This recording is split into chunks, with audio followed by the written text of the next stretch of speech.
CM ಸಿದ್ದರಾಮಯ್ಯನವರ ರಾಜೀನಾಮೆಗೆ ಒತ್ತಾಯಿಸಿ ಬೆಂಗಳೂರಿನಿಂದ ಮೈಸೂರುವರೆಗೆ ಒಂದು ಬಿಜೆಪಿ ನಾಯಕರ ಪಾದಯಾತ್ರೆಗೆ ಜೆಡಿಎಸ್ ನಾಯಕರು ವಿರೋಧವನ್ನು ವ್ಯಕ್ತಪಡಿಸ್ತಾ ಇದ್ದಾರೆ. ಈ ಒಂದು ವಿಚಾರ ಇದೀಗ ಹೈಕಮಾಂಡ್ ಅಂಗಳಕ್ಕೆ ಬಿದ್ದಿರುವಂತದ್ದು. ಹಾಸನದ ಮಾಜಿ ಸಂಸದ ಪ್ರಜ್ವಲ್ ರೇವಣ್ಣ ಅವರ ಪ್ರಕರಣದಲ್ಲಿ ಪ್ರೀತಮ್ ಗೌಡ ಅವರ ಕೈವಾಡ ಇರುವ ಪಾದಯಾತ್ರೆಯ ಮುನಿಸನ್ನ ಅಮಿತ್ ಶಾ ತನಿಸುವ ಕೆಲಸವನ್ನ ಮಾಡ್ತಾರೆ.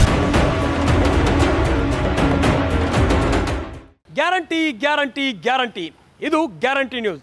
ಸುದ್ದಿ ಖಚಿತ, ನ್ಯಾಯ ನಿಶ್ಚಿತ. ಸಿಎಂ ಸಿದ್ದರಾಮಯ್ಯನವರ ರಾಜೀನಾಮೆಗೆ ಒತ್ತಾಯಿಸಿ ಬೆಂಗಳೂರಿನಿಂದ ಮೈಸೂರುವರೆಗೆ ಪಾದಯಾತ್ರೆಯನ್ನು ಇವತ್ತು ಬಿಜೆಪಿ ನಾಯಕರು ಕರೆದಿದ್ದಾರೆ. ಈ ಒಂದು ಬಿಜೆಪಿ ನಾಯಕರ ಪಾದಯಾತ್ರೆಗೆ ಜೆಡಿಎಸ್ ನಾಯಕರು ವಿರೋಧವನ್ನು ವ್ಯಕ್ತಪಡಿಸ್ತಾ ಇದ್ದಾರೆ.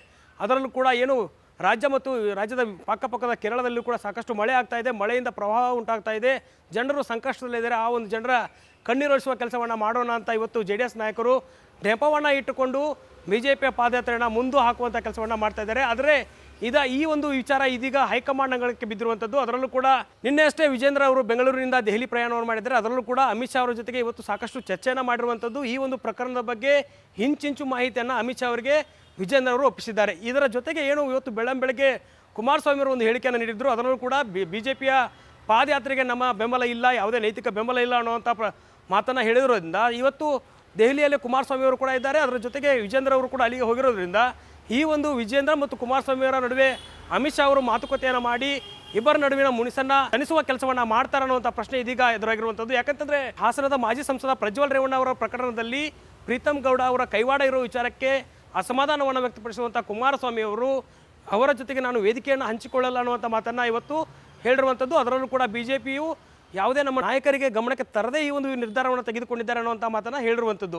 ಹೀಗಾಗಿ ಈ ಒಂದು ಏನು ಘಟನೆ ನಡೆದಿದೆ, ಈ ಘಟನೆಯಿಂದ ಸಾಕಷ್ಟು ಕುಮಾರಸ್ವಾಮಿ ಮತ್ತು ದೇವೇಗೌಡರ ಕುಟುಂಬಕ್ಕೆ ಬೇಸರ ಆಗಿರುವುದು. ಅದರಲ್ಲೂ ಕೂಡ ಬೀದಿಗಳಲ್ಲಿ ಪೆಂಡ್ರೈವ್ ಹಂಚಿರುವಂಥ ವಿಚಾರವನ್ನೇ ಕುಮಾರಸ್ವಾಮಿ ಅವರು ಇವತ್ತು ಉಲ್ಲೇಖ ಮಾಡಿರೋದ್ರಿಂದ ಅವರ ನಡುವೆ ಸಂಧಾನ ಮಾಡುವಂಥ ಕೆಲಸವನ್ನು ಅಮಿತ್ ಶಾ ಏನಾದರೂ ಮಾಡ್ತಾರಾ, ಈ ಒಂದು ಪಾದಯಾತ್ರೆಗೆ ಮತ್ತೆ ಗ್ರೀನ್ ಸಿಗ್ನಲ್ ಸಿಗುತ್ತಾ ಅಥವಾ ಪಾದಯಾತ್ರೆ ಮುಂದಾಗತ್ತಾ ಅನ್ನುವಂಥ ಪ್ರಶ್ನೆ ಇದೀಗ ಸಾಕಷ್ಟು ಚರ್ಚೆಗೆ ಗ್ರಾಸವಾಗಿದೆ. ಅದರಲ್ಲೂ ಕೂಡ ಈಗಾಗಲೇ ಅರಮನೆ ಮೈದಾನದಲ್ಲಿ ಮೊನ್ನೆ ಅಷ್ಟೇ ಬಿಜೆಪಿ ಯಾವ ರೀತಿಯ ಹೋರಾಟವನ್ನು ಮಾಡಬೇಕು ಅನ್ನೋ ನಿಟ್ಟಿನಲ್ಲಿ ಸಾಕಷ್ಟು ಸಭೆಯನ್ನು ಮಾಡಿ ಸಾಕಷ್ಟು ನಿರ್ಧಾರಗಳನ್ನು ತೆಗೆದುಕೊಳ್ಳಲಾಗಿದೆ. ಅದರಲ್ಲೂ ಕೂಡ ಆ ಸಭೆಯಲ್ಲಿ ಕುಮಾರಸ್ವಾಮಿ ಅವರು ಭಾಗಿಯಾಗಿದ್ದರು ಮತ್ತು ನಿಖಿಲ್ ಕುಮಾರಸ್ವಾಮಿ ಅವರು ಕೂಡ ರಾಮನಗರ, ಹಾಸನ, ಮಂಡ್ಯ ಭಾಗದಲ್ಲಿ ಈಗಾಗಲೇ ಈ ಒಂದು ಪಾದಯಾತ್ರೆ ನಡೆಸಬೇಕು ಅನ್ನೋ ನಿಟ್ಟಿನಲ್ಲೇ ಚರ್ಚೆಯನ್ನು ಮಾಡಿ ಜೆಡಿಎಸ್ ನಾಯಕರೊಂದಿಗೆ ಸಾಕಷ್ಟು ಸಭೆಯನ್ನು ಕೂಡ ನಡೆಸಿದ್ದಾರೆ. ಆದರೆ ಏಕಾಏಕಿಯಾಗಿ ಈ ಒಂದು ಬಿಜೆಪಿಯ ಹೋರಾಟಕ್ಕೆ ನಮ್ಮ ಬೆಂಬಲ ಇಲ್ಲ ಅನ್ನುವಂಥ ಹೇಳಿಕೆ ಸಾಕಷ್ಟು ಚರ್ಚೆಯನ್ನು ಉಂಟು ಮಾಡಿದೆ. ಹೀಗಾಗಿ ಈ ಒಂದು ಪಾದಯಾತ್ರೆಯ ಮುನಿಸನ್ನ ಅಮಿತ್ ಶಾ ತನಿಸುವ ಕೆಲಸವನ್ನು ಮಾಡ್ತಾರೆ ಅನ್ನೋದು ಈಗ ಪ್ರಶ್ನೆ ಆಗಿರೋದು.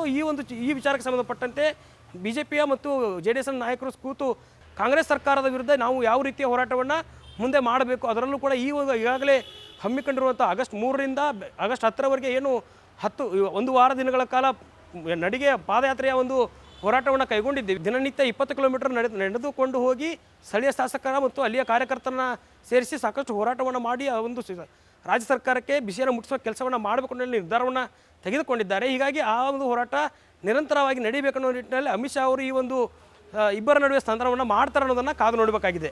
ಕ್ಯಾಮರಾ ಪರ್ಸನ್ ಗಿರಿಬಾಬು ಜೊತೆ ದುರ್ಗೇಶ್ ನಾಯಕ, guarantee news, Bengaluru. Guarantee news, ಸುದ್ದಿ ಖಚಿತ, ನ್ಯಾಯ ನಿಶ್ಚಿತ.